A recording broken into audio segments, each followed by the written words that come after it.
What is going on, Nuggets Nation, NBA fans? My name is Tom Leuthner. Welcome back to another episode of Nuggets Today, brought to you by Fan Arch. We're officially partnering with Kalshi for the NBA playoffs, so make sure to download that app today, and I will have a promo out for you guys in a little while. My dog is going crazy behind me right now, and I'm going to get into the episode. The first thing to talk about before we get into the Western Conference players I would like, and she just took my knee pad outside. Before we get into the Western Conference players that I would like, I do want to talk about Tim Hardaway Sr., talking about his son, Tim Hardaway Jr., and the realistic approach Denver should have this offseason. He thinks that Denver should run it back. I'm not saying I don't agree, but I do agree, but I also don't fully disagree. I do think that if you look at this roster, there is something to be said. I mean, they weren't fully healthy. They were a good team when they were all healthy together. They had so much potential this year. But he also brought up his son, Tim Hardaway Jr., and the Denver Nuggets retaining him, which I think is the biggest thing that he said. I don't know what their relationship is like. I would assume that it's pretty heavy or pretty good relationship. But he made a comment on a podcast recently saying the Denver Nuggets should 100% look to bring back Tim Hardaway Jr. He was their, one shooter off the bench, and you always need shooting off the bench, so why not bring him in? And when you look at Tim Hardaway Jr., there's a lot that has to be done in order for Denver to bring him back. I think he could still take a minimum.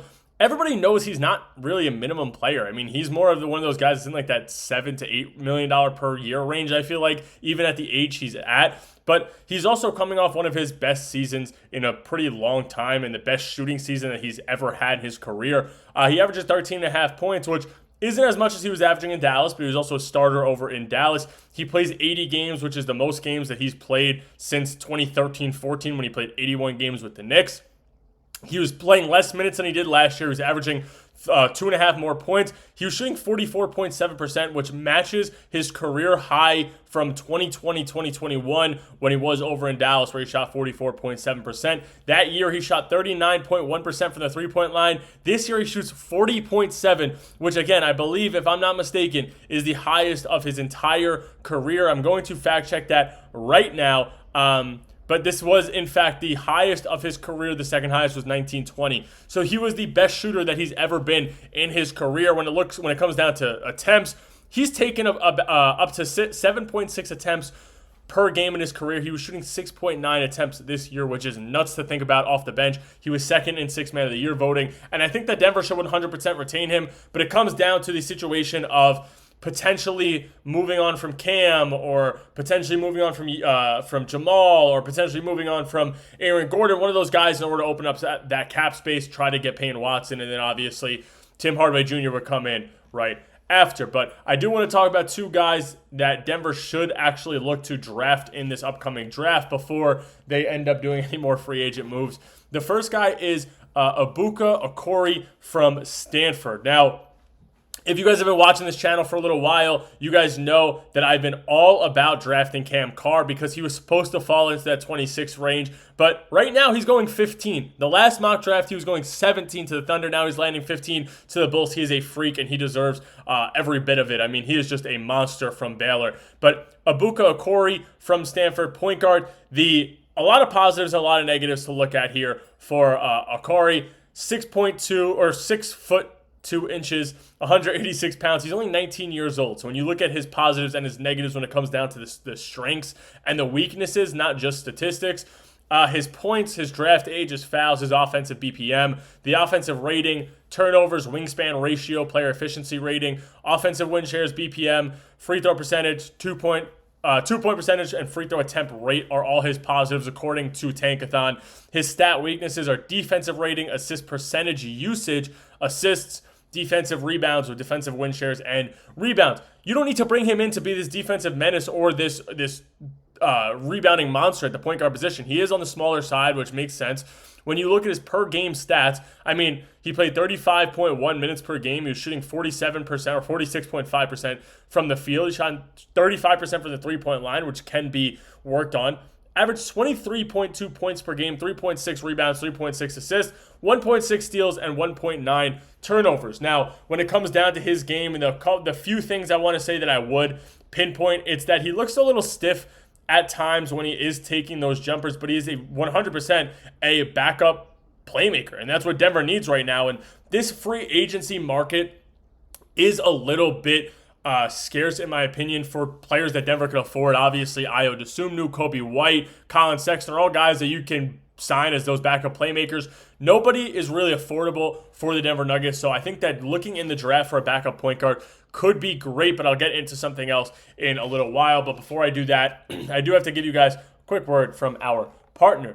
The playoffs are here, and obviously it's the most exciting time of the year unless you are a fan of right now the Detroit Pistons, who drop another one to the Cleveland Cavaliers, the Denver Nuggets, the Los Angeles Lakers, Philadelphia 76ers, the Atlanta Hawks, all the above. Those teams that get eliminated. Unfortunately for us as Nuggets fan, we got eliminated as well. But on Kalshi, you can trade every single playoff game, every single series, the conference finals, which is approaching, and the NBA championship, which means if I download the Kalshi app and I want to go look at who I think is going to win the NBA championship, there was at one time over 20 teams who were available to trade on, but now you can only trade on a few. Those teams: Minnesota, Detroit, Cleveland, New York, San Antonio, the Oklahoma City Thunder. Right now, when you look at those markets, the Oklahoma City Thunder have the best chance. San Antonio have the second best chance. The New York Knicks are leading all Eastern Conference teams at 3. At 4 is Cleveland. At 5 is Detroit. And at 6 is Minnesota. So if I want to go ahead, have some fun with it, say that I think that Minnesota will be able to win and put $100 in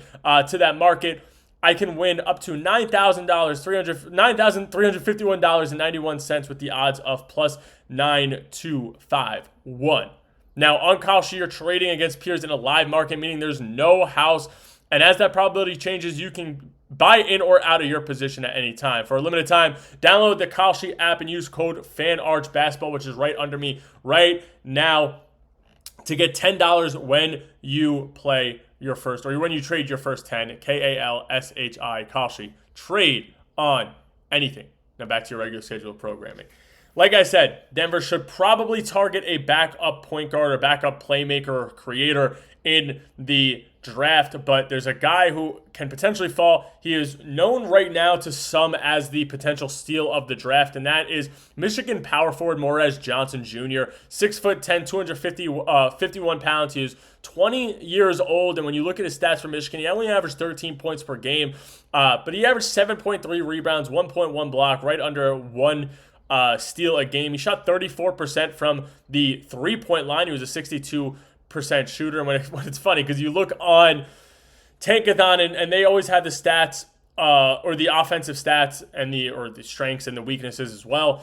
And on his board, there's no stat weaknesses, which is crazy to think about. It's obviously all based off their stats, but when you look at his stat strengths, offensive rating, true shooting percentage, 2-point percentage, field goal percentage, efficiency, EFG, defensive BPM, free throw percentage, turnovers, win shares, wingspan ratio, offensive rebounds, offensive win shares, defensive win shares. So many positives to look at, and not a single statistical negative on the board, which is crazy to think about, because this is a guy who is coming in as a potential later pick, which, I mean, he might end up being just way better than what people think. But 7'3" wingspan. He's supposedly a good center power forward combo, which means he could be a great anchor next to Nikola Jokic. And I think that if you bring him in and you make him a guy who can really play that power forward position next to Nikola Jokic and shoot a little bit while also having Aaron Gordon in that rotation, if you're not trading him, it could be a massive positive